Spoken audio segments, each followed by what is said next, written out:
grown-up men left their homes for only one business. We want to have sex with some fresh boys that entered here.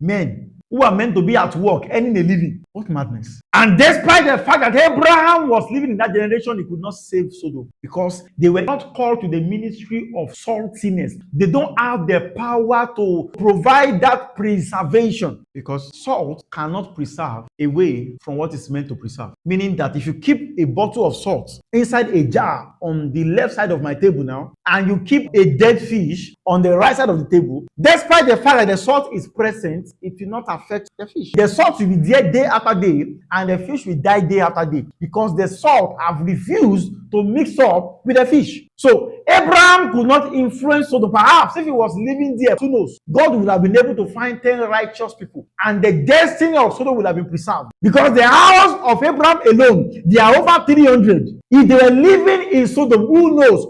Who knows if the entire land of Sodom would have been preserved? And perhaps they will not even decline that bad because there is a beam of light, there's a beam of hope. A salt is present. Knowingly or unknowingly, that preservation is going on. The ministry of salt is not to stay away from what's meant to preserve, because you cannot save them when you are away from them. Now, the Bible warns us that we should not be unequally yoked to an unbeliever. It didn't say never you interact with an unbeliever. They are different. It never said never you go into a space where unbelievers dominate. It didn't say that. So you see believers now running away from politics, running away from entertainment world, running away from media world. That place is too corrupt. Meanwhile, you are the salt. You have been given the duty of preservation, of maintaining them in a state where they are law abiding, even though they are not yet saved, because you are their salt. Yes, they are dead, but at least you can keep them from being destroyed until the coming of the light. The light is able to translate them from death to life. But the salt, the dimension of the work of salt is not to translate them, but to preserve them from getting destroyed further. I hope you know that the Bible says we are the epistle that Mary, and that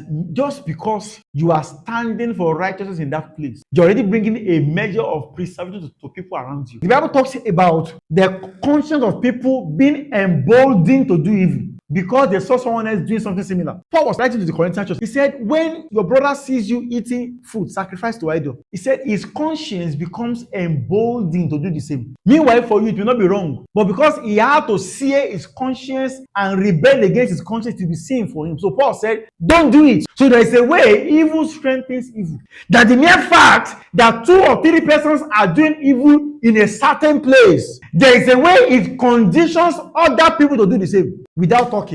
I watched a movie some time ago, a very short clip. They were trying to explain how humans function. I think about 5 or 6 persons are in a place and they have been told to act in a particular way. That action is meaningless and senseless. But they were just told, act in this particular way. Immediately anybody enters here, just act in this way. And so you see, when somebody comes in there, not knowing why they are acting in that way, but because he noticed everybody is acting in that way, the fellow just felt like, well, if everybody is doing it, it must be right, and I will do it too. And then persons after persons, both young and old, they come in there, they make that culture, they blend into it without asking why it is being done. Some of you have seen the video. So the very foundation of right and wrong can be eroded when there are a lot of persons who are doing what is wrong. People who have never imagined to be, the thought of being gay has crossed their mind a few times, but it's not for me. But when they begin to see that the people who are meant to be a guide are beginning to fall in that direction, what happens with their conscience? Emboldened to do it.